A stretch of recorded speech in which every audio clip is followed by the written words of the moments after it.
August 29th, and Russia almost shot down its own passenger plane. This is the pilot of the aircraft speaking. I repeat, this is a civilian flight route. Clearance confirmed. We are being targeted by air defense. I repeat, air defense is firing at a civilian aircraft. Air defense opened fire over the Moscow region. There are explosions in the sky, flames below. What's happening there? It probably overheated. In the sky over Moscow, air defense mistakenly attacked a passenger plane on the Minsk-Moscow flight. Incident, Sheremetyevo. Pantsir S-1 SAM system. There are people. I repeat, the civilian aircraft was mistaken for a UAV. Record this. Altitude maintained. Route approved. We are under heavy fire. There's a fire in a residential building in the Moscow region. People are running out into the street in panic. In Belgorod, a Pantsir missile flew straight into a high-rise building. There are wounded. In Dubna, there's a new attack on the Kronstadt drone factory. In Tula, there were strikes on a defense design bureau where air defense systems are being developed. Kursk, Tver, Penza. A series of loud explosions. A 5-story building is on fire in Pushkin. A thermal power plant exploded in Penza, part of the city without power. The thermal power plant is on fire. So the substation is there. These are no longer pinpoint strikes. This is chaos inside Russia itself, and it's gaining momentum. The smoke has gotten thicker.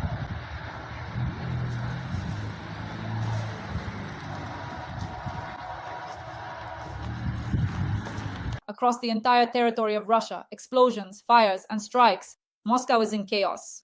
Hundreds of flights have been cancelled, airports are paralyzed, thousands of people are sleeping on the floor, crying, fighting for tickets. And this isn't just a glitch, it's a complete aviation collapse costing over $300 million. And all of this is the result of Ukrainian special operations. The Security Service of Ukraine and the main intelligence directorate of the Armed Forces of Ukraine strike accurately, powerfully, and systematically.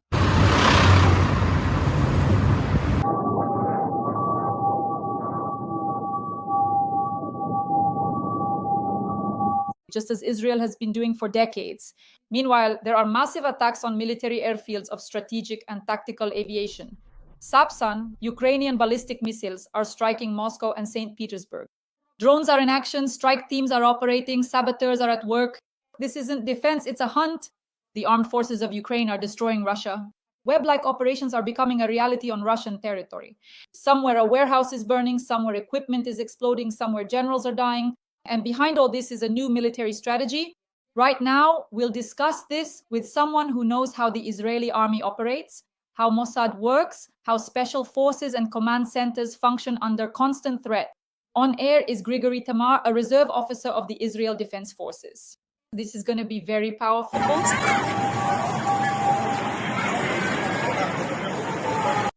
Hello, I'm very glad to see you. The feeling is mutual. Grigory, as a former officer of the Israel Defense Forces, please give your assessment of what is happening now in Russia after the special Operation Web. Do you think this marks a new stage in drone warfare and accordingly in the war of intelligence agencies? When Operation Web was announced, I said at the time, friends, the operation is not over. This is only the beginning, and it will continue to develop. We will witness many more, so to speak, glorious pages in the military history of the Ukrainian armed forces and the various special services that exist in your country.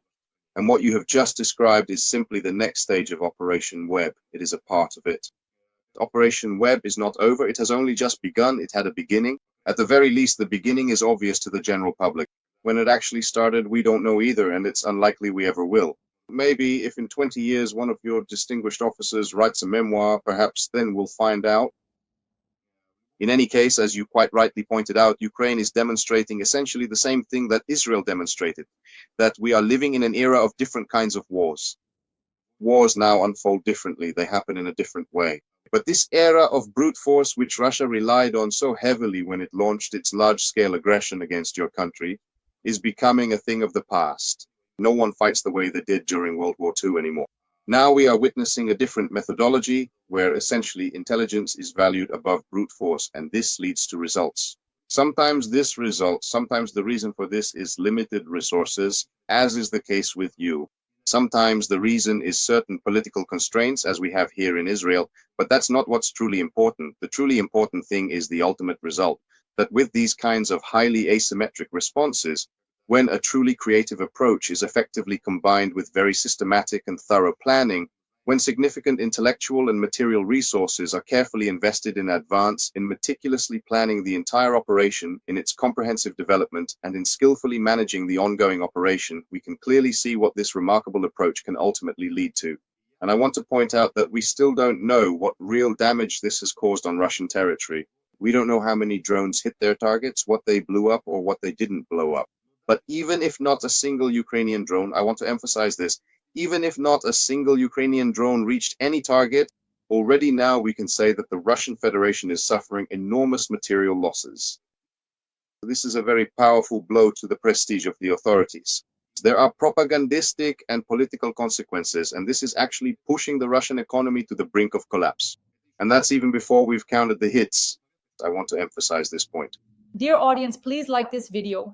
Write in the comments what you think about this chaos, about the military strikes on Russian territory. Subscribe to Grigory Tamara's YouTube channel and subscribe to my YouTube channel, Dasha Shaslivaya. There are 700,000 of us. I thank you for this number. We reach this together. And in the comments, write where you're watching us from, your location. Grigory, when they say 20 billion in losses, more than $250 million just from the consequences of the aviation collapse from the aviation industry, there's panic. From a military political perspective, how much of a blow is this to the regime? Because after that, the Minister of Transport suddenly and unexpectedly resigned. Well, without a doubt, this is a massive blow to the prestige of the authorities. It would honestly be strange to deny this or to somehow try to cover it up, to put a fig leaf over it and shamefully try to hide it. I want to point out that all these figures that economists are now citing as economic and financial losses are completely arbitrary. But there are a lot of consequences that simply cannot be calculated going forward. Just imagine, for example, Russian citizens planning their lives in the future, and a person will have to ask themselves, should I fly or not fly on an airplane? He might think, well, Ukraine could strike with drones again, so I won't take the risk, I'll stay home. Now imagine, on the scale of a huge country, how many people will make that choice and how much this will reduce. I'm just giving this as an example, so it's clear that the impact of such actions is unpredictable. And sometimes it's like a domino effect, it starts to collapse. And this could be one of those triggers. I don't know what this will ultimately lead to. I'm not a prophet, but the fact that this is a very powerful blow to the very pillars of Russian statehood in the broadest sense of the word, that's obvious. We're witnessing this firsthand right now. And by the way, the suicide or murder, we don't know what really happened there, of the Minister of Transport is a vivid illustration of this.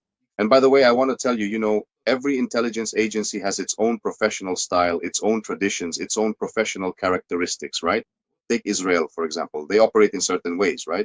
But I don't know why this person died, what the cause of his death was. I don't know. We, after all, don't have any information. The official version is suicide, but maybe he was eliminated. And who eliminated him? Was it his own people? Or maybe it was your people who did it. Yes, well, you can ask these kinds of questions, can't you? To create the fog of war, why not? The transport minister of a warring state is a legitimate target. Why not? See, I don't know. We don't know the answer to the question of under what circumstances his life ended, right? So we can only ask these questions rhetorically, and we won't know the answer for now. And of course, we are not going to take the official version from the Russian Federation as the ultimate truth in response. I think that's clear to anyone.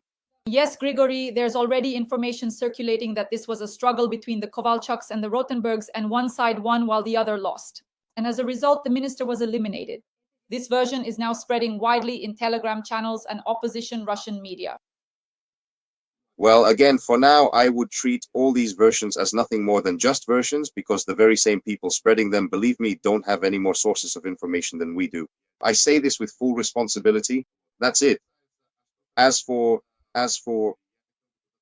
I would also like to point out another significant thing here.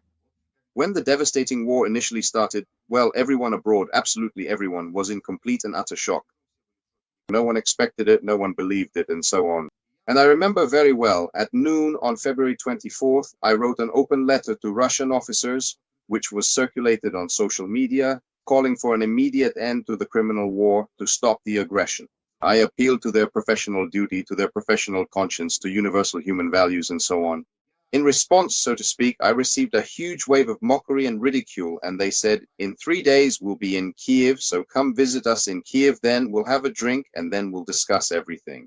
And I told them, listen, we had a great Israeli military leader, General Ariel Sharon, who later became prime minister. He had many sayings, he fought all his life, and he had this proverb: you always know how you start a war, you never know how you finish it. And I told them, listen, if you think this is a one-sided game, you are very much mistaken. You don't understand who you've started a war with. There are very few nations, peoples who have entered the international, language. Any cultured person in any country in the world knows what a Kazakh is, right?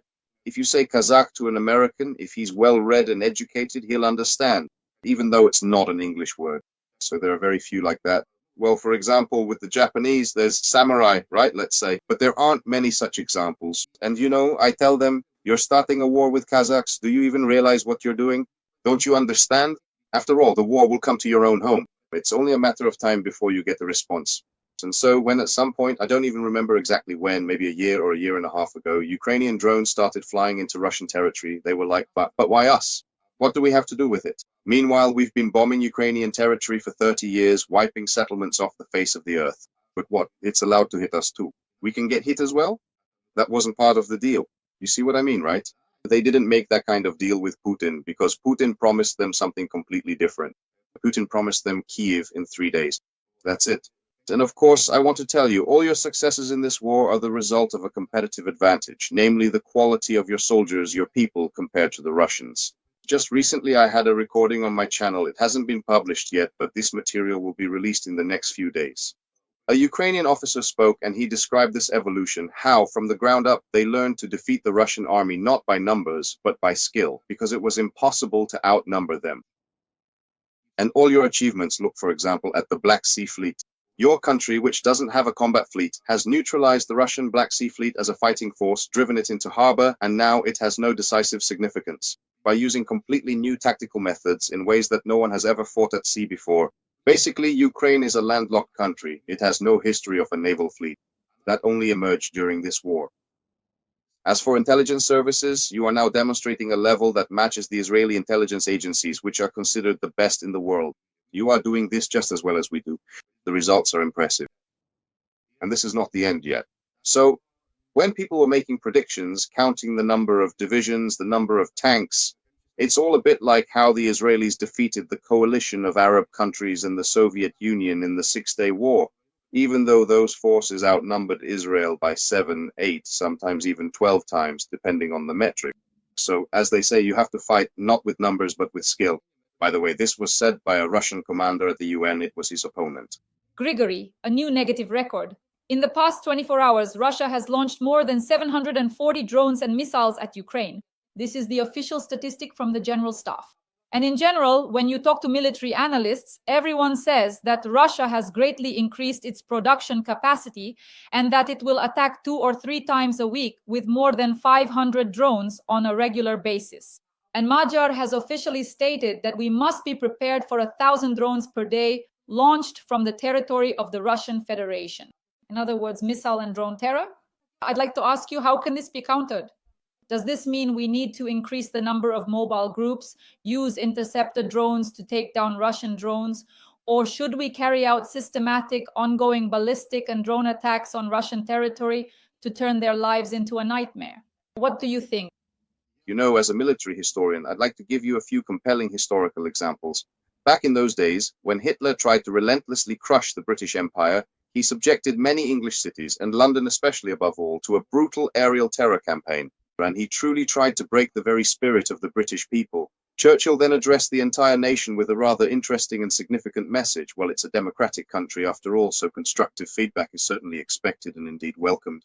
The thing is, when Britain's air defense and British fighter pilots fought the Germans in the air and shot down German planes, there were cases when the wreckage fell and people were killed, even though these were already downed German planes. And there were quite a few such incidents. And Churchill addressed the people with a request. Please write to the editorial office of the Times newspaper, if I'm not mistaken, and say whether you want us to continue shooting down German planes, or perhaps on the contrary, maybe we shouldn't. Let the air raid siren sound, let people hide in bomb shelters. Maybe in the end there will be fewer casualties that way. No one knew. There had never been such an example in history before. And London has sent so much mail that the system collapsed. The British Postal Service was in chaos, demanding that enemy planes be shot down regardless of the possible casualties. It didn't matter. The main thing was to shoot them down. When we recently had the war with Iran, we struck exclusively at Iran's military targets, nuclear infrastructure sites, and symbols of authority. The Iranians, on the other hand, deliberately targeted major metropolitan areas. I didn't see a single Israeli citizen who said, "Oh, please stop this already. We're tired of running to bomb shelters. We're scared there." Everyone was saying, "Look, let the army finish its job. Let them see this through to the end."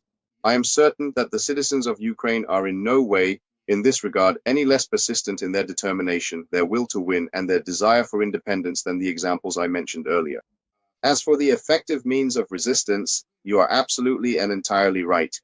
What's truly needed here is a comprehensive and systematic approach to meticulously build a completely new and robust form of air defense.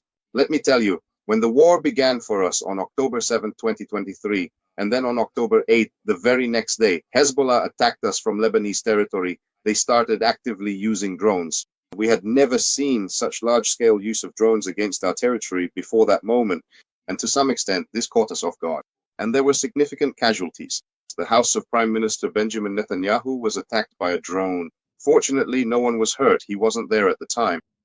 A barracks was attacked, as well as a mess hall where new recruits were having dinner, and 7 young men were killed by a drone. These are just a few of the most striking examples. And Israel approached solving this complex and multifaceted problem comprehensively, completely changing its technological and systemic response to this significant and evolving threat.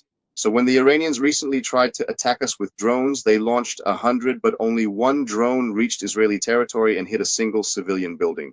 This means it's necessary to restructure and optimize the air defense system, even though you have specific resource limitations. This is a major problem. You need to sound the alarm and reach out to all your Western friends. And it's not just the Americans. Europeans can do much more than they are currently doing, much more. First and foremost, this is a European problem. It's Europe whose house is on fire, not Trump's house burning on his lawn. That's why the Germans, the British, the French, the Italians, and the Swedes, they all can do more. I'm not mentioning the Czechs because the Czechs are already doing more than anyone could expect from any country. That's it. Although, why didn't I mention them? Because the Czechs have an excellent military industry. So all these countries can do much more for you, and they are obliged to because you are the ones protecting them. Now, regarding your remark about striking Russian cities, I've been saying for a long time, listen, all of this will start to end when you blow the Ministry of Defense in Moscow, the General Staff, and Lubyanka to hell. Just level them to the ground. And believe me, that will have a very sobering effect. And you can already do this today. You possess the formidable means of firepower that unequivocally allow you to accomplish this. In a very real sense, you should perhaps pay considerably less attention to your Western allies and instead diligently do precisely what truly needs to be done, what you profoundly believe is inherently right, not what someone in the White House or indeed any other governmental or influential house thinks is either good or bad for your nation. Every voice matters. Join our community, support independent journalism, and help us bring you the truth from Ukraine. Become a member of Ukraine Today. Join us now. Grigory, you've raised a very important issue, both as a military historian and as a reserve officer of the Israel Defense Forces. This is the position of NATO, this is the position of America. So Mark Rutte, the NATO Secretary General, comes out and says, we produce in a year as many munitions as Russia does in 3 months.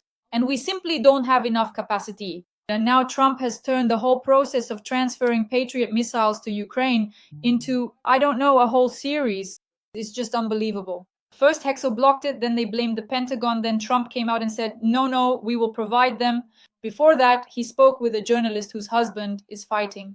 It's all taking a very long time. And so we watch all of this, how Trump's opinion shifts dramatically from Putin is a great guy to Putin has made me angry. And we don't even understand what he's going to do. Yes. Zelensky wore the wrong suit, and a week later he's a good guy again. And well, yes, the person, yes. Listen, well, yes. Listen, but if you think Trump is only mocking you, you're mistaken. Let me give you an example. So we're at war with Iran. A ceasefire is announced. After that, Iran launches a missile strike on the peaceful city of Beersheba. 4 Israelis are killed. 4 Israelis. They were sitting in a protected room. But protected rooms aren't designed to withstand a direct hit from a ballistic missile with a 650-kilogram warhead. 4 people die. Our government scrambles an air group, 50 fighter jets. They're flying to strike Tehran. Halfway there, the planes turn back because Trump called our Minister of Defense. Well, you understand the level of national humiliation and so on, right? I mean, Trump, as they say, is a problematic person. Yes, controversial, But listen, we didn't choose him, and that's just how it is. That's the case for both you and us. Unfortunately, we don't have any other partner in the White House. This is what we have, and for another 3.5 years, whether we like it or not, we have to work with him. He has negative qualities, he has positive qualities like any person. We need to try to make the most of his positive qualities and somehow smooth out the negative ones. But I want to emphasize this once again. This statement by the Europeans about how they supposedly can't keep up with the Russian Federation in terms of capabilities, it's a disgrace, a shame, it's shameless cynicism, I just don't want to lower the level of my speech. Out of respect for your channel, I'm not resorting to foul language, although it would be very fitting here. Yes. The thing is, I'll just give you an example. First, there are more Europeans than Americans. Well, numerically, their population in the European Union is larger than in the United States. They have greater production capacity than the US. These are absolute industrial giants such as Germany, Great Britain, Sweden, France, Italy. It is a highly developed industrial country. I'm not even counting such, well, in quotes, small countries as Austria, the Netherlands, and so on. Yes, Norway. That's it. And, I want to give you a compelling example. Since the very beginning of the recent war, our significant war has been actively going on for a substantial 20 months now. The robust Israeli defense industry has impressively increased its overall output by more than 100%, effectively more than doubling its previous production. Since the large-scale conflict began, that is, Israel has more than completely doubled its production capabilities, and we are, after all, a relatively small country in terms of geographical size and population. And Europe has increased its arms production capacity since the large-scale aggression against Ukraine by the Russian Federation by only 30%. How is it that great, powerful Europe couldn't find the resources to at least double its production? Of course, they won't have enough. Of course, they will lag behind Russia. Not only are they lagging behind Russia, but they also allow Russia to trade in hydrocarbons. And meanwhile, Ukraine is bleeding, shielding European capitals from these hordes that are marching west, openly declaring that this is their goal today. They don't even try to hide it. I also want to say that we can actually view some of the positive changes that have taken place in Berlin under the new government in a favorable light. But overall, of course, Europe, and here, by the way, I agree with Trump, on what? That this is first and foremost a European problem. And the Europeans are behaving unacceptably in this situation. They could give you everything you need to win, except for some very specific niche products. And for example, things like communications equipment, intelligence data, those kinds of things that at the moment only the Americans can provide since there are no alternatives yet.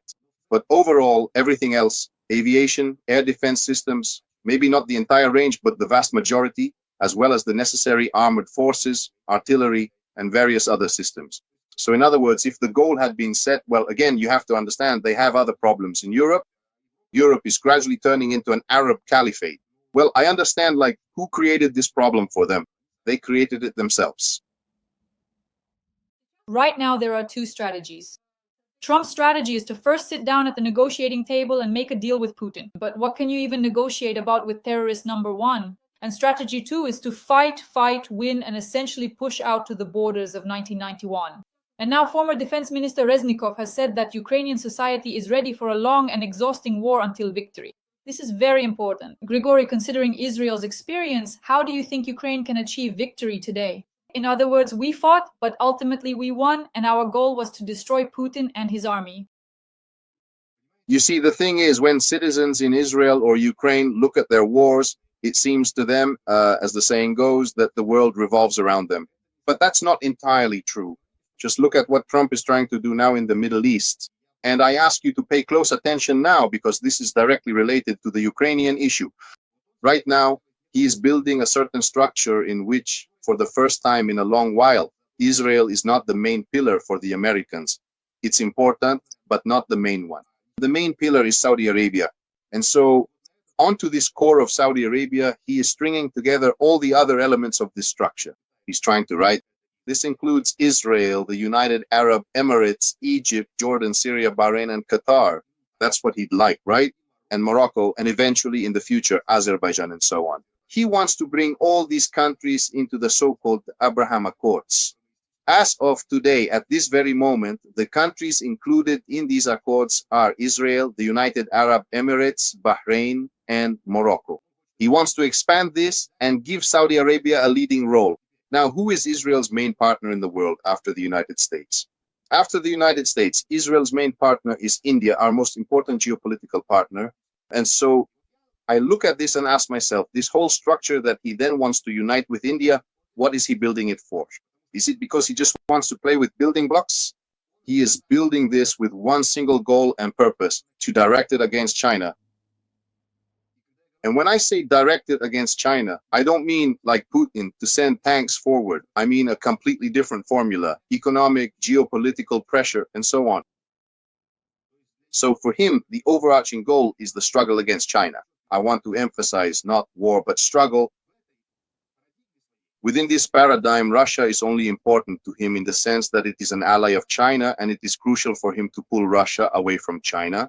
He is now, in this current geopolitical climate, trying to feed Ukraine to Russia and thus, well, to pull Russia out of China's significant and growing orbit. But he doesn't understand, because Americans generally have limited imagination and are rather narrow-minded. He doesn't understand the peculiarities of Putin's mentality.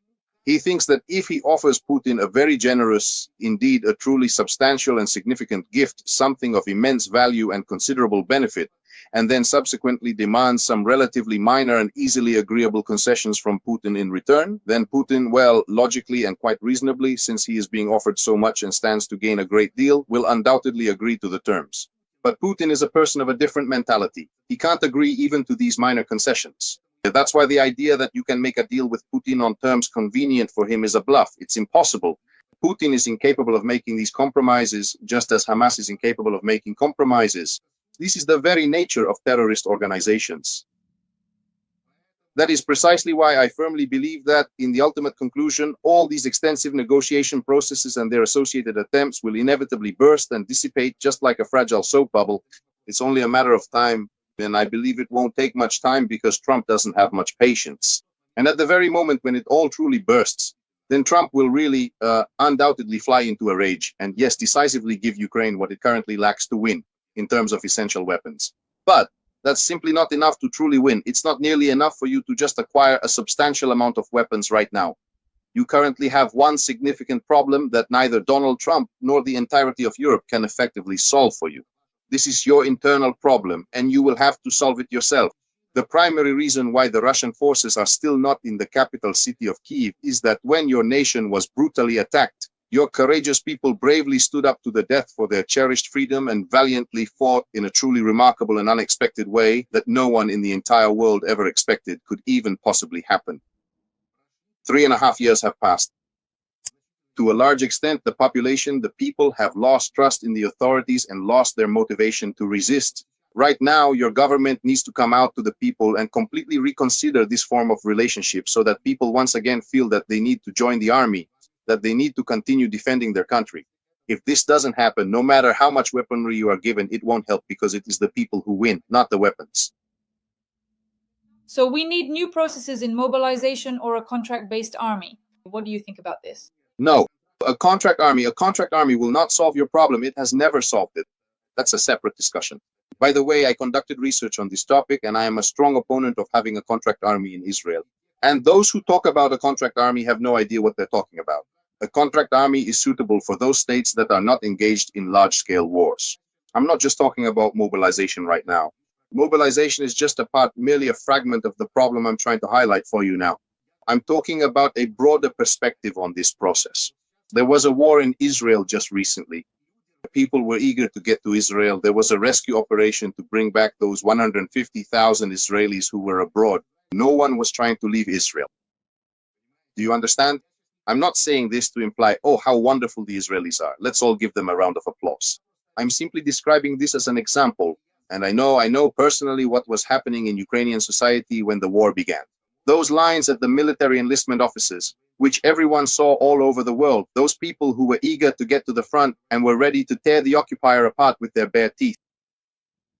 So, in a sense, when the authorities demonstrated disregard for their own people, a lack of respect for them, this is something that needs to change now.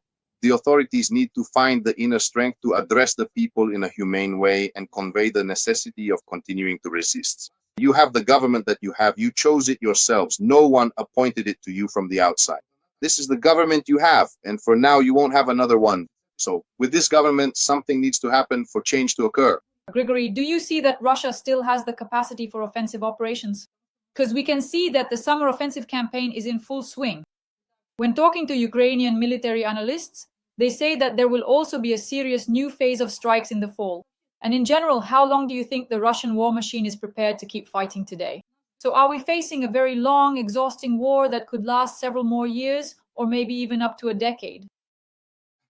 As the historical experience of the numerous wars teaches us, all the significant wars that Russia as a distinct civilization has unfortunately lost were lost primarily for specific reasons when its logistics and economic system simply could not adequately cope with the immense military historical challenge that history itself posed to Russia at that particular time. Both the Crimean campaign of the 19th century, when they were unable to supply the troops sufficiently due to severe backwardness in terms of railroads, and the Russo-Japanese War, when there was essentially a collapse of logistics, and World War I, when industry could not cope with the task of supplying the army with what it needed. All these historical cases are not merely examples of some kind of direct military defeat, but rather they are profound instances where logistical capabilities and the broader economic infrastructure fundamentally failed to adequately meet what the relentless march of history truly demanded. As of today, as long as Putin can keep printing his petrodollars, so to speak, he will keep throwing them into the furnace of war, and he will keep sacrificing the paid-for lives of his citizens, whom he sees as mere cogs in the machine. He doesn't consider them human because that's not how you treat people. And he will keep throwing them into the furnace of war. And here, so to speak, everything is in the hands of your Western friends. If they wanted to bring down the Russian economy, they could have done it long ago. It's actually quite simple to do. The problem is that everyone is making money off of this, and your Western friends are the first among them. Putin has managed to build a mirror economy that has integrated very well into the global economic system. Here, the truly good news for you might be that if my particular version is indeed correct, and the absolutely main thing for the Americans is the ongoing fight against China, and they perceive Putin only as a mere element in this significant struggle, then when he ultimately fails to adequately meet their specific expectations, that's precisely when perhaps some truly powerful economic tools will be brought into play to, so to speak, fundamentally change the entire situation. As for the possibility of Russia launching an offensive, for as long as I can remember, this war has been going on, and it's been going on for so long now that, honestly, it's almost impossible to believe anymore. I remember, for example, you defeated the Russians near Kiev in the spring, they fled, then they regrouped, and the summer offensive began. And that's it. They said, that's it. This summer we'll put an end to the Kiev regime. That's it. We'll crush them there. We'll break through the front. We'll break out into the operational space. Okay, that was 3 years ago. There you go. And every time, every 6 months, we hear about some terrifying Russian offensive that's supposed to wipe you out, and then another round of brutal fighting begins. Both sides take losses, and in the end, we end up, well, the story of Bakhmut repeats itself, you see.